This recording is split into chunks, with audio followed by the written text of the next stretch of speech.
Hello friends, welcome back to my channel.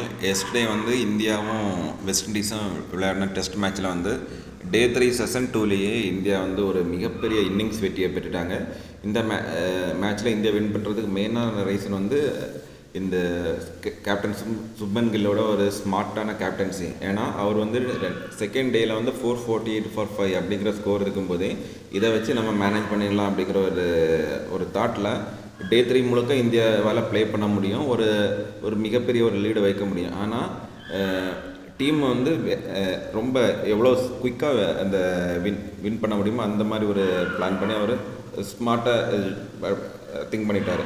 Maybe அவங்க வந்து அவங்க வச்ச லீடிங் ஒரு அரௌண்ட் 300 பக்கத்தில் வருது. அந்த லீடை வந்து ஓவர்டேக் பண்ணிட்டா கூட சக்ஸஸ்ஃபுல்லாக இந்தியா செகண்ட் இன்னிங்ஸ் ப்ளே பண்ணி அந்த டார்கெட்டை ஈஸியாக சேஸ் பண்ணிடலாம் அப்படிங்கிற ஒரு அஃபிக்க முடியாத கான்ஃபிடென்ட்டு.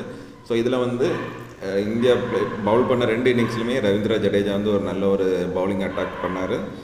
இன்னொன்று பேட்டிங்லேயும் ஒரு பிரமாதமான ஒரு செஞ்சுரி அடித்தார். ஸோ அதனால் ஆல்ரவுண்டர் பர்ஃபார்மன்ஸுக்காண்டி அவர் தான் மேன் ஆஃப் த மேட்ச் வாங்கினார் ரவீந்திர ஜடேஜா. இன்னொன்று அவர் வந்து டெஸ்ட் மேட்ச்சில் வந்து 4000 ரன்கள் அப்படிங்கிற ஒரு மைல்கல்லுக்கு ரொம்ப பக்கத்தில் வந்துட்டார். ஸோ இந்த சீரீஸில் நெக்ஸ்ட் மேட்ச்சில் கண்டிப்பாக அதை முறியடிப்பார்னுட்டு எல்லாரும் எதிர்பார்க்கலாம். ஸோ அடுத்த மேட்சும் இதே மாதிரி இந்தியா ப்ளே பண்ணி சீரியஸாக வந்து 2-0 கண்டிப்பாக வின் பண்ணிடுவாங்க.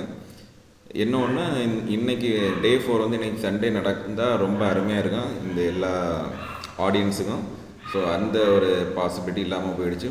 மேபி எஸ்டர்டே இந்தியா ஒரு திங்க் பண்ணி ஆல் அவுட் ஆகிறதெல்லாம் ப்ளே பண்ணியிருந்தால் நல்லா இருக்கும் அப்படின்ட்டு அவங்க திங்க் பண்ணியிருந்தாங்கன்னா கண்டிப்பாக மேட்ச் இன்றைக்கி டே 4 சண்டே ஃபுல்லாக ரசிகர்களுக்கு நல்ல ஒரு விருந்து கிடச்சிடும். ஆனால் மேட்ச் வந்து குயிக்காக முடிஞ்சிட்டு. ஸோ இந்த வீடியோ பிடிச்சிருந்தால் லைக் பண்ணுங்கள், கமெண்ட் பண்ணுங்கள். தேங்க்யூ.